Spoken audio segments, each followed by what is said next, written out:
27/6/24 പ്രഭാതമുരളി ബാബ്ദാദ മധുബൻ. ബാബ പറയുന്നു, മധുരമായ കുട്ടികളെ, നിങ്ങൾക്ക് ശരീരത്തിൽ നിന്നും വേറിട്ട് ബാബയുടെ അടുത്തേക്ക് പോകേണ്ടതുണ്ട്. നിങ്ങൾ ശരീരത്തെ കൂടെ കൊണ്ടുപോവുകയില്ല. അതിനാൽ ശരീരത്തെ മറന്ന് ആത്മാവിനെ നോക്കൂ. ചോദ്യം: കുട്ടികളായ നിങ്ങൾ യോഗബലത്തിലൂടെ തൻ്റെ ആയുസ്സിനെ വർദ്ധിപ്പിക്കുന്നതിൻ്റെ പുരുഷാർത്ഥം എന്തുകൊണ്ട് ചെയ്യുന്നു? ഉത്തരം: കാരണം നിങ്ങൾക്ക് ഈ ഒരു ആഗ്രഹമുണ്ടാകുന്നു, നമ്മൾ ബാബയിലൂടെ സർവ്വതും ഈ ജന്മത്തിൽ അറിയട്ടെ, ബാബയിലൂടെ സർവ്വതും കേൾക്കട്ടെ. അതിനാൽ നിങ്ങൾ യോഗബലത്തിലൂടെ തൻ്റെ ആയുസ്സിനെ വർദ്ധിപ്പിക്കാനുള്ള പുരുഷാർത്ഥം ചെയ്യുന്നു. ഇപ്പോൾ തന്നെയാണ് നിങ്ങൾക്ക് ബാബയിൽ നിന്നും സ്നേഹം ലഭിക്കുന്നത്. പിന്നെ ഇങ്ങനെയുള്ള സ്നേഹം മുഴുവൻ കൽപ്പത്തിലും ലഭിക്കുക സാധ്യമല്ല. പിന്നെ ആരാണോ ശരീരം ഉപേക്ഷിച്ചു പോയത്, അവരുടെ കാര്യത്തിൽ ഡ്രാമ എന്ന് പറയും. അവർക്ക് ഇത്രമാത്രമായിരുന്നു പാർട്ട് ഉണ്ടായിരുന്നത്. ഓം ശാന്തി. കുട്ടികൾ ജന്മജന്മാന്തരങ്ങളിൽ മറ്റ് സത്സംഗങ്ങളിൽ പോയിട്ടുണ്ട്, ഇവിടെയും വന്നിരിക്കുകയാണ്. വാസ്തവത്തിൽ ഇതിനെയും സത്സംഗം എന്ന് പറയുന്നു. സത്യത്തിൻ്റെ സംഘം അക്കരെ എത്തിക്കും. കുട്ടികൾക്ക് ഇത് മനസ്സിൽ വരുന്നു. നമ്മൾ മുൻപ് ഭക്തിമാർഗത്തിലെ സത്സംഗങ്ങളിൽ പോകുമായിരുന്നു, ഇപ്പോൾ ഇവിടെ ഇരിക്കുകയാണ്. രാവും പകലും പോലെയുള്ള വ്യത്യാസം അനുഭവപ്പെടുന്നു. ഇവിടെ ആദ്യം ബാബയുടെ സ്നേഹം ലഭിക്കുന്നു, പിന്നെ ബാബയ്ക്ക് കുട്ടികളുടെ സ്നേഹം ലഭിക്കുന്നു. ഇപ്പോൾ ഈ ജന്മത്തിൽ നിങ്ങളുടെ ചേഞ്ച് ഉണ്ടായിക്കൊണ്ടിരിക്കുന്നു. കുട്ടികളായി നിങ്ങൾ മനസ്സിലാക്കി, നമ്മൾ ആത്മാവാണ്, ശരീരമല്ല. എൻ്റെ ആത്മാവ് എന്ന് ശരീരം പറയുകയില്ല. ആത്മാവാണ് പറയുന്നത്, എൻ്റെ ശരീരം. ഇപ്പോൾ കുട്ടികൾ മനസ്സിലാക്കുന്നുണ്ട്. ജന്മജന്മാന്തരങ്ങളായി ആ സാധു സന്യാസിമാരെയും മഹാത്മാക്കളെയും മറ്റും സ്വീകരിച്ചു വന്നു. ഇക്കാലത്ത് സായി ബാബ, മെഹർ ബാബ, ഇങ്ങനെ ഒരു ഫാഷൻ ഉണ്ടായിരിക്കുകയാണ്. അതും എല്ലാം ശാരീരികമാണ്. ശാരീരിക സ്നേഹത്തിൽ സുഖം ഉണ്ടായിരിക്കുന്നതേയില്ല. ഇപ്പോൾ കുട്ടികളായ നിങ്ങളുടേത് ആത്മീയ സ്നേഹമാണ്. രാപ്പകലിൻ്റെ വ്യത്യാസമുണ്ട്. ഇവിടെ നിങ്ങൾക്ക് അറിവ് ലഭിക്കുന്നു, അവിടെ തീർത്തും അറിവില്ലാത്തവരാണ്. നിങ്ങളിപ്പോൾ മനസ്സിലാക്കുന്നുണ്ട്, ബാബ വന്ന് നമ്മളെ പഠിപ്പിക്കുന്നു. ആ ഒന്ന് സർവരുടെയും പിതാവാണ്. മെയിൽ അഥവാ ഫീമെയിൽ എല്ലാവരും സ്വയം ആത്മാവാണ് എന്ന് മനസ്സിലാക്കുന്നു. ബാബ വിളിക്കുകയും ചെയ്യുന്നു, ഹേ കുട്ടികളെ. കുട്ടികളും റെസ്പോണ്ട് ചെയ്യും. ഇതാണ് ബാബയും കുട്ടികളും തമ്മിലുള്ള മേള. കുട്ടികൾ അറിയുന്നുണ്ട്, പിതാവിൻ്റെയും കുട്ടികളുടെയും ആത്മാവിൻ്റെയും പരമാത്മാവിൻ്റെയും ഈ മേള ഒരേ ഒരു തവണയാണ് നടക്കുന്നത്. കുട്ടികൾ ബാബ ബാബ എന്ന് പറഞ്ഞുകൊണ്ടിരിക്കും. ബാബ എന്ന വാക്ക് വളരെ മധുരമാണ്. ബാബ എന്ന് പറയുമ്പോൾ തന്നെ സമ്പത്ത് ഓർമ്മ വരും. നിങ്ങൾ ചെറിയവരൊന്നുമല്ല. പിതാവിൻ്റെ അറിവ് കുട്ടികൾക്ക് വേഗം ഉണ്ടാകുന്നു. ബാബയിൽ നിന്നും എന്ത് സമ്പത്താണ് ലഭിക്കുന്നത്? അത് ചെറിയ കുട്ടികൾക്ക് മനസ്സിലാക്കാൻ സാധിക്കില്ല. ഇവിടെ നിങ്ങൾക്കറിയാം, നമ്മൾ ബാബയുടെ അടുക്കൽ വന്നിരിക്കുന്നു. ബാബ പറയുന്നു, ഹേ കുട്ടികളെ, ഇതിൽ എല്ലാ കുട്ടികളും ഉൾപ്പെടുന്നു. എല്ലാ ആത്മാക്കളും വീട്ടിൽ നിന്നും ഇവിടെ പാട്ട് അഭിനയിക്കാൻ വരുന്നു. ആര് എപ്പോൾ പാട്ട് അഭിനയിക്കാൻ വരുന്നു എന്നതും ബുദ്ധിയിലുണ്ട്. എല്ലാവരുടെയും സെക്ഷൻ വേറെ വേറെയാണ്, അവിടെ നിന്നും വരുന്നു. പിന്നെ അവസാനം എല്ലാവരും അവരവരുടെ സെക്ഷനിൽ പോകുന്നു. ഇതും എല്ലാം ഡ്രാമയിൽ അടങ്ങിയതാണ്. ബാബ ആരെയും അയക്കുന്നില്ല. ഓട്ടോമാറ്റിക്കലി ഈ ഡ്രാമ ഉണ്ടാക്കപ്പെട്ടതാണ്. ഓരോരുത്തരും അവരവരുടെ ധർമ്മത്തിൽ വന്നുകൊണ്ടിരിക്കുന്നു. ബുദ്ധൻ്റെ ധർമ്മം സ്ഥാപിതമായിട്ടില്ലെങ്കിൽ ആ ധർമ്മത്തിലെ ആരും വരികയില്ല.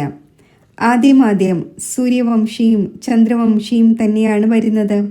ആരാണോ ബാബയിൽ നിന്നും നല്ലവണ്ണം പഠിക്കുന്നത്, അവർ തന്നെയാണ് നമ്പർ അനുസരിച്ച് സൂര്യവംശത്തിലും ചന്ദ്രവംശത്തിലും ശരീരം എടുക്കുന്നത്. അവിടെ വികാരത്തിൻ്റെ കാര്യമേ ഇല്ല. യോഗബലത്തിലൂടെ ആത്മാവ് വന്ന് ഗർഭത്തിൽ പ്രവേശിക്കുന്നു. അതിലൂടെ മനസ്സിലാക്കും എൻ്റെ ആത്മാവ് ഈ ശരീരത്തിൽ പോയി പ്രവേശിക്കും എന്ന്. വൃദ്ധർ മനസ്സിലാക്കുന്നു, എൻ്റെ ആത്മാവ് യോഗബലത്തിലൂടെ പോയി ഈ ശരീരം എടുക്കും. എൻ്റെ ആത്മാവ് ഇപ്പോൾ പുനർജന്മം എടുക്കുന്നു.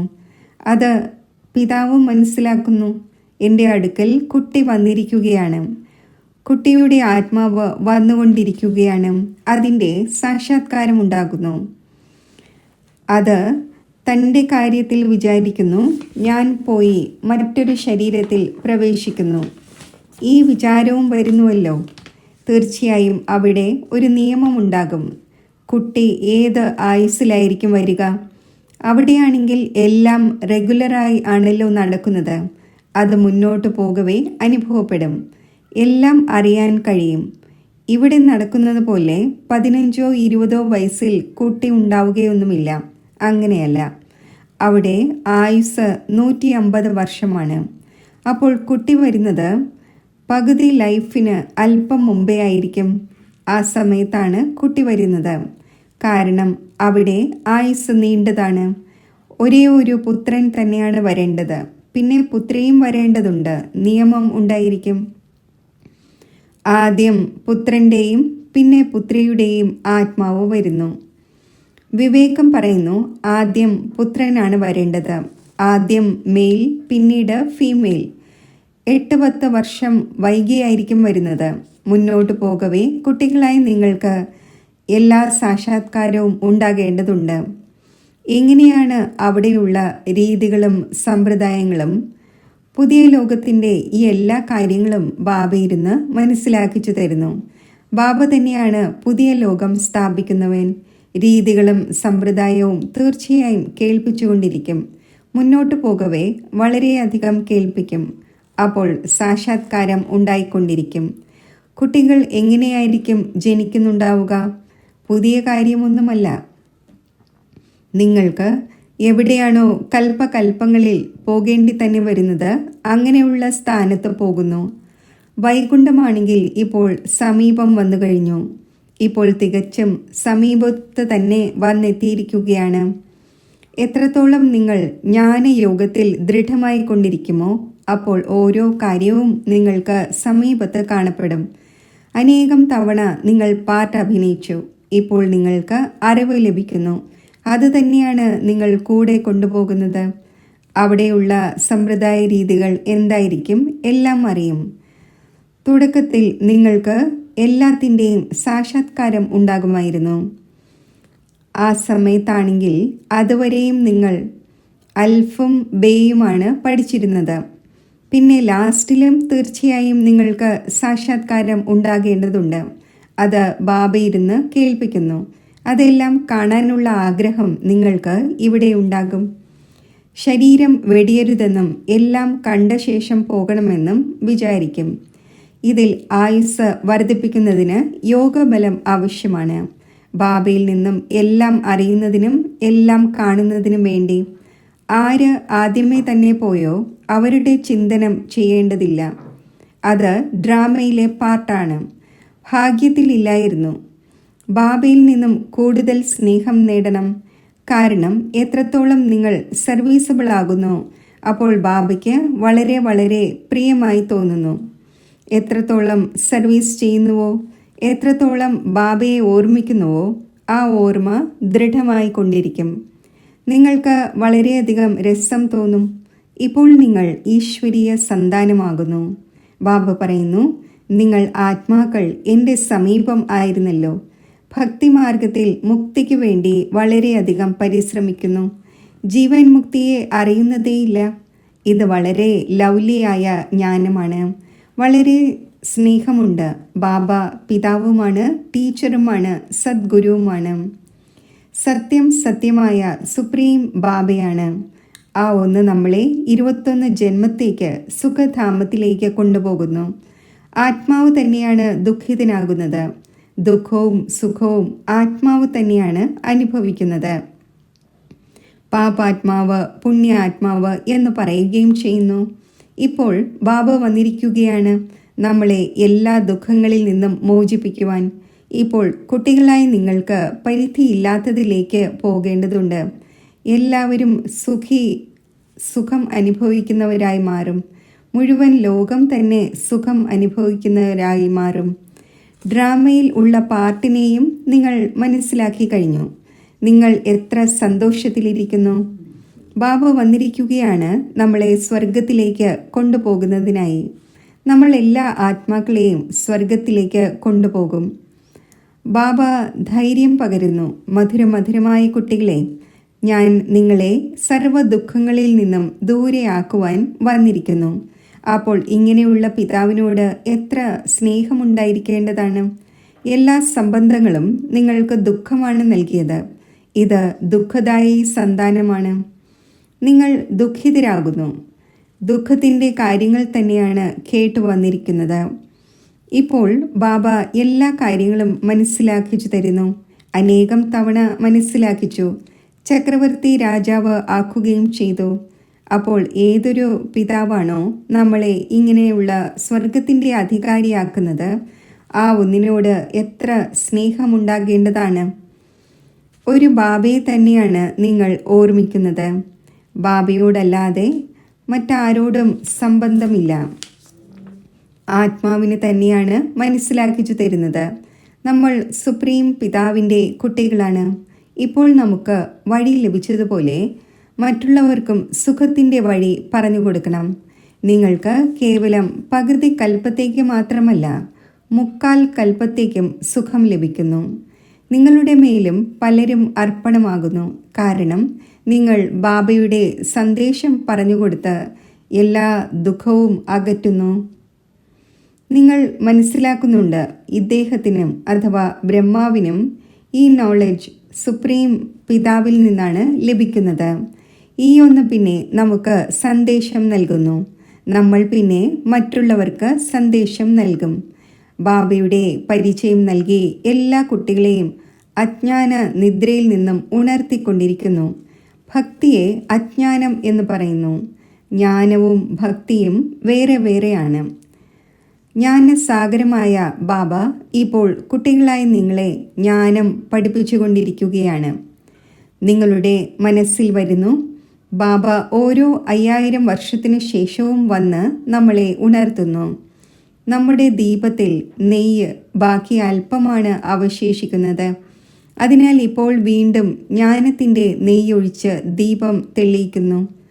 എപ്പോഴാണോ ബാബയെ ഓർമ്മിക്കുന്നത്, അപ്പോൾ ആത്മാവാകുന്ന ദീപം പ്രജ്വലിതമാകുന്നു.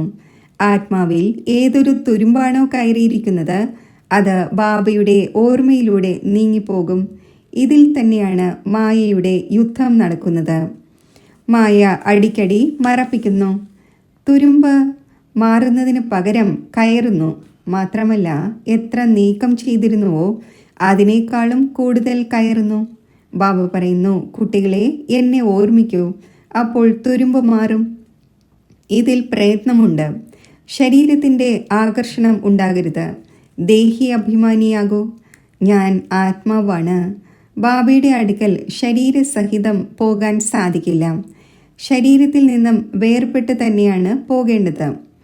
ആത്മാവിനെ നോക്കുന്നതിലൂടെ തുരുമ്പ് മാറും. ശരീരത്തെ നോക്കുന്നതിലൂടെ തുരുമ്പ് കയറുന്നു. ചിലപ്പോൾ കയറുന്നു, ചിലപ്പോൾ മാറുന്നു. ഇത് നടന്നുകൊണ്ടേയിരിക്കുന്നു. ചിലപ്പോൾ താഴെ, ചിലപ്പോൾ മുകളിൽ. വളരെ സെൻസിറ്റീവായ പാതയാണ്. ഇത് ഉണ്ടായി അവസാനം കർമാതീത അവസ്ഥ നേടുന്നു. മുഖ്യമായും ഓരോ കാര്യത്തിലും കണ്ണുകൾ തന്നെയാണ് ചതിക്കുന്നത്. അതിനാൽ ശരീരത്തെ നോക്കാതിരിക്കൂ. നമ്മുടെ ബുദ്ധി ശാന്തിധാമത്തിലും സുഖധാമത്തിലും തൂങ്ങിക്കിടക്കുകയാണ്. ദൈവിക ഗുണങ്ങളും ധാരണ ചെയ്യേണ്ടതുണ്ട്. ആഹാരവും ശുദ്ധമായത് കഴിക്കണം. ദേവതമാരുടേത് പവിത്ര ആഹാരമാണ്. വൈഷ്ണവൻ എന്ന വാക്ക് വിഷ്ണുവിൽ നിന്നും വന്നതാണ്. ദേവതമാർ ഒരിക്കലും മോശമായ വസ്തു കഴിക്കുന്നുണ്ടാകില്ല. വിഷ്ണുവിൻ്റെ ക്ഷേത്രമുണ്ട്. അതിനെ നരനാരായണൻ എന്നും പറയുന്നു. ഇപ്പോൾ ലക്ഷ്മി നാരായണനാണെങ്കിൽ സാകാരമാണ്. അവർക്ക് 4 കൈ ഉണ്ടായിരിക്കാൻ പാടില്ല. എന്നാൽ ഭക്തി മാർഗത്തിൽ അവർക്ക് 4 കൈകൾ നൽകിയിരിക്കുന്നു. ഇതിനെ പരിധിയില്ലാത്ത അജ്ഞാനം എന്ന് പറയുന്നു. 4 കൈകളുള്ള ഏതെങ്കിലും മനുഷ്യനുണ്ടാവുക സാധ്യമല്ല എന്ന് മനസ്സിലാക്കുന്നില്ല. സത്യയുഗത്തിൽ 2 കൈകൾ ഉള്ളവരാണുള്ളത്. ബ്രഹ്മാവിനും 2 കൈകളാണുള്ളത്. ബ്രഹ്മാവിൻ്റെ പുത്രിയാണ് സരസ്വതി. പിന്നെ അവരെ ചേർത്ത് 4 കൈകൾ നൽകിയിരിക്കുന്നു. ഇപ്പോൾ സരസ്വതി ബ്രഹ്മാവിൻ്റെ സ്ത്രീയൊന്നുമല്ല, ഇത് പ്രജാപിത ബ്രഹ്മാവിൻ്റെ പുത്രിയാണ്.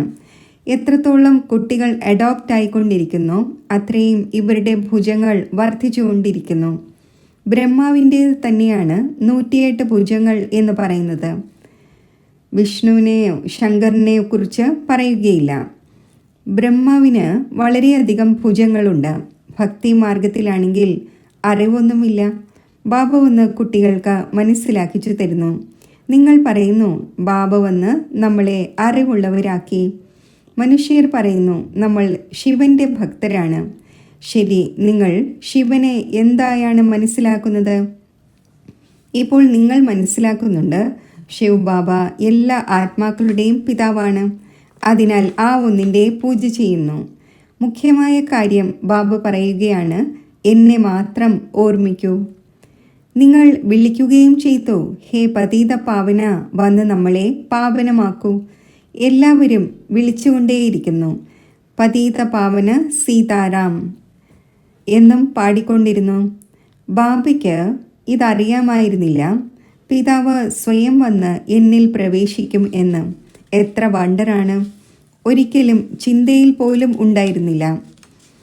ആദ്യം ആശ്ചര്യപ്പെടുമായിരുന്നു, ഇതെന്താണ് നടക്കുന്നത്? ഞാൻ ആരെങ്കിലും നോക്കുകയാണെങ്കിൽ ഇരിക്കവേ തന്നെ അവർക്ക് ആകർഷണമുണ്ടാകുന്നു. ഇതെന്താണ് നടക്കുന്നത്? ശിവ് ബാബ ആകർഷിക്കുമായിരുന്നു. മുന്നിലിരുന്നാൽ ധ്യാനത്തിൽ പോകുമായിരുന്നു. ഇതെന്താണ് എന്ന് ആശ്ചര്യപ്പെട്ടു. ഈ കാര്യങ്ങളെ മനസ്സിലാക്കുന്നതിനായി പിന്നെ ഏകാന്തത ആവശ്യമാണ്. അപ്പോൾ വൈരാഗ്യം വരാൻ തുടങ്ങി. എവിടെ പോകും? ശരി, ബനാറസിലേക്ക് പോകാം. ഇത് ആ ഒന്നിൻ്റെ ആകർഷണമായിരുന്നു. ആ ഒന്ന് ഇദ്ദേഹത്തിനെയും ചെയ്യിക്കുകയായിരുന്നു. ഇത്രയും വലിയ കാര്യവ്യവഹാരങ്ങളെല്ലാം ഉപേക്ഷിച്ചു. ബനാറസിൽ എന്തിനാണ് പോകുന്നത് എന്നാ പാവങ്ങൾക്ക് എന്തറിയാം. പിന്നെ അവിടെ പൂന്തോട്ടത്തിൽ പോയി ഇരുന്നു. അവിടെ പെൻസിൽ കയ്യിലെടുത്ത് ചുമരുകളിൽ ചക്രം ഇരുന്ന് വരയ്ക്കുമായിരുന്നു. ബാബ എന്താണ് ചെയ്യിച്ചിരുന്നത് എന്ന് ഒന്നും അറിയാൻ കഴിയുമായിരുന്നില്ല. രാത്രിയിൽ നിദ്ര വരുമായിരുന്നു. എവിടെയോ പറന്നു പോയതുപോലെ തോന്നിയിരുന്നു. പിന്നെ താഴെ വന്നു ചേർന്നതും പോലെയായിരുന്നു. എന്താണ് സംഭവിച്ചു കൊണ്ടിരിക്കുന്നത് എന്നറിയില്ലായിരുന്നു. തുടക്കത്തിൽ എത്ര സാക്ഷാത്കാരം ഉണ്ടാകുമായിരുന്നു. പുത്രിമാർ ഇരിക്കവേ തന്നെ ധ്യാനത്തിൽ പോകുമായിരുന്നു. നിങ്ങൾ വളരെയധികം കണ്ടിട്ടുണ്ട്. നിങ്ങൾ പറയും, എന്താണോ നമ്മൾ കണ്ടത് അത് നിങ്ങൾ കണ്ടിട്ടില്ല. പിന്നെ അവസാനവും ബാബ വളരെയധികം സാക്ഷാത്കാരം നൽകും. കാരണം സമീപത്ത് ആയിക്കൊണ്ടിരിക്കുകയാണ്. ശരി, മധുരമധുരമായ വളരെ കാലം വേർപിരിഞ്ഞ ശേഷം തിരിച്ചു കിട്ടിയ കുട്ടികൾക്ക് മാതാവും പിതാവുമായ ബാബ്ദാദയുടെ സ്നേഹസ്മരണകൾ. Good morning. ആത്മീയ പിതാവിൻ്റെ ആത്മീയ കുട്ടികൾക്ക് നമസ്തേ. ധാരണയ്ക്കുള്ള മുഖ്യസാരം. ബാബയുടെ സന്ദേശം കേൾപ്പിച്ച് എല്ലാവരുടെയും ദുഃഖം അകറ്റണം. എല്ലാവർക്കും സുഖത്തിൻ്റെ വഴി പറഞ്ഞു കൊടുക്കണം. പരിധികളിൽ നിന്നും മാറി പരിധിയില്ലാത്തതിലേക്ക് പോകണം. അന്തിമത്തിലെ എല്ലാ സാക്ഷാത്കാരവും കാണുന്നതിന് വേണ്ടിയും ബാബയുടെ സ്നേഹത്തിൻ്റെ പാലന നേടുന്നതിനും വേണ്ടി ജ്ഞാനയോഗത്തിൽ ഉറച്ചവരാകണം. മറ്റുള്ളവരുടെ ചിന്തനം ചെയ്യാതെ യോഗബലത്തിലൂടെ തൻ്റെ ആയുസ് വർദ്ധിപ്പിക്കണം. വരദാനം. അലക്ഷ്യവും അറ്റൻഷൻ്റെ അഭിമാനവും ഉപേക്ഷിച്ച് ബാബയുടെ സഹായത്തിന് പാത്രമാകുന്ന സഹജ പുരുഷാർത്ഥിയായി ഭവിക്കട്ടെ. പല കുട്ടികളും ധൈര്യം വയ്ക്കുന്നതിന് പകരം അലക്ഷ്യം കാരണം അഭിമാനത്തിൽ വന്നു പോകുന്നു. ഞാൻ സദാ പാത്രം തന്നെയാണ്, യോഗ്യം തന്നെയാണ് എന്നർത്ഥം. ബാബ എന്നെ സഹായിക്കുകയില്ലെങ്കിൽ മറ്റാരെ സഹായിക്കുവാനാണ്? ഈ അഭിമാനം കാരണം ധൈര്യത്തിൻ്റെ വിധിയെ മറന്നുപോകുന്നു. ചിലരിൽ പിന്നെ സ്വയം തൻ്റെ മേൽ അറ്റൻഷൻ നൽകുന്നതിൻ്റെയും അഭിമാനമുണ്ട്. അത് സഹായത്തിൽ നിന്നും വഞ്ചിതമാക്കുന്നു. നമ്മൾ വളരെയധികം യോഗം ചെയ്തു ജ്ഞാനിയും യോഗിയുമായ ആത്മാവായി സേവനത്തിൻ്റെ രാജധാനി തയ്യാറായി എന്ന് മനസ്സിലാക്കുന്നു. ഇപ്രകാരത്തിലുള്ള അഭിമാനത്തെ ഉപേക്ഷിച്ച് ധൈര്യത്തിൻ്റെ ആധാരത്തിൽ സഹായത്തിന് പാത്രമാകൂ. അപ്പോൾ സഹജ പുരുഷാർത്ഥിയായി മാറും. സ്ലോഗൻ: ഏതൊരു വേസ്റ്റും നെഗറ്റീവുമായ സങ്കല്പം നടക്കുന്നോ അവയെ പരിവർത്തനപ്പെടുത്തി വിശ്വമംഗളത്തിൻ്റെ കാര്യത്തിൽ വിനിയോഗിക്കൂ. ഓം ശാന്തി.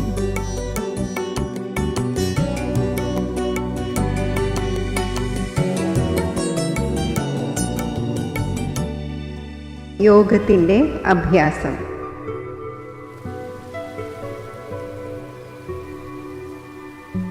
ബൃഹസ്പതിയായ ബാബ ഭാഗ്യവിധാതാവിൻ്റെ രൂപത്തിൽ ശ്രേഷ്ഠ ഭാഗ്യമുണർത്തുന്ന ഈ സംഗമവേളയിൽ മധുരമായ ബാബ എന്ന ഭാവനായുക്ത സങ്കല്പം മനസ്സിൽ വരുമ്പോൾ തന്നെ ബാബയുടെ അലൗകിക കൂട്ടുകെട്ട് എനിക്ക് അനുഭവമാകുന്നു.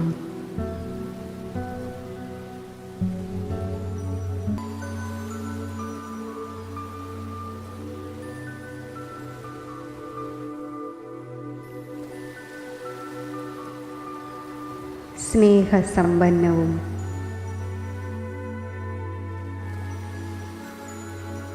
ശക്തിസമ്പന്നവും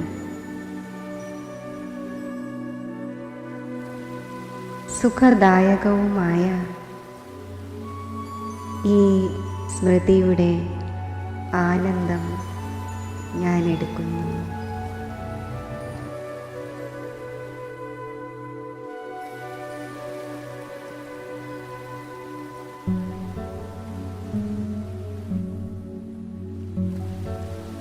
ശിവബാബയുടെ ജ്യോതിർബിന്ദു രൂപത്തിൽ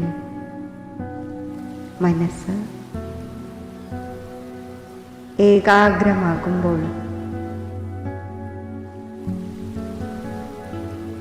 ഞാൻ ശക്തിശാലി സ്ഥിതി അനുഭവിക്കുന്നു.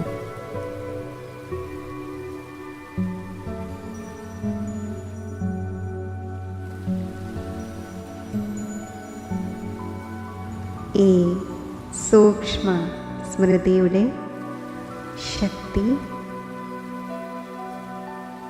മായയുടെ വിഭിന്ന സമസ്യകളെ സമാപ്തമാക്കുന്നു.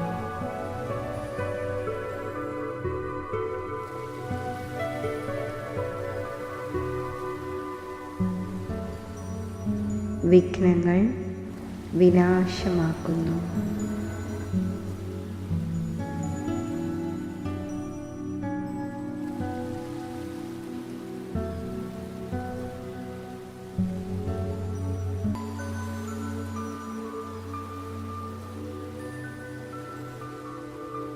സ്ഥൂല അഗ്നിയുടെ പരിവർത്തന ശക്തി പോലെ ഈ സൂക്ഷ്മ യോഗാഗ്നി പൂർവജന്മ പാപങ്ങളെ ഭസ്മമാക്കുന്നു.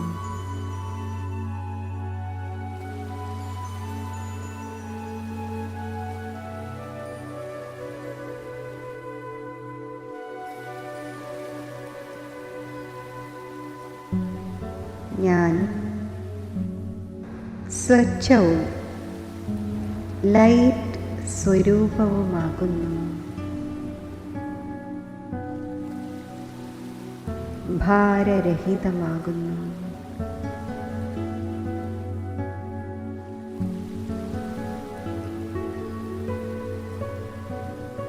ഈ ശക്തിശാലി സ്ഥിതി നിലനിർത്തിക്കൊണ്ട് ഞാൻ ആത്മസിംഹാസനമായ ഭൃഗുടിയിൽ സ്ഥിതി ചെയ്യുന്നു.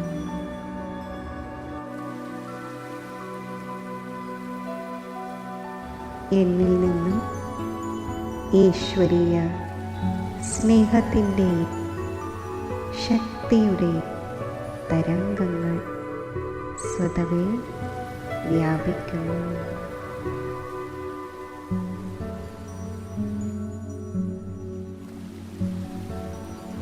ഇത് അന്തരീക്ഷത്തെ സ്നേഹമയവും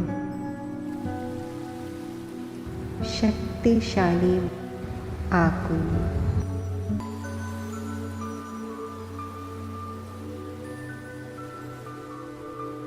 ബൃഹസ്പതിയായ ബാബയുടെ ഓർമ്മയുടെ ഛത്രഛായയിൽ ഞാൻ ഇപ്രകാരം സ്ഥിതി ചെയ്യുമ്പോൾ മനസ്സ് ശക്തിശാലിയായി, വാച നോളജ്ഫുള്ളായി, കർമ്മണ ലവ്ഫുള്ളായി, സഹജമായി സ്ഥിതി ചെയ്യാൻ എനിക്ക് കഴിയുന്നു.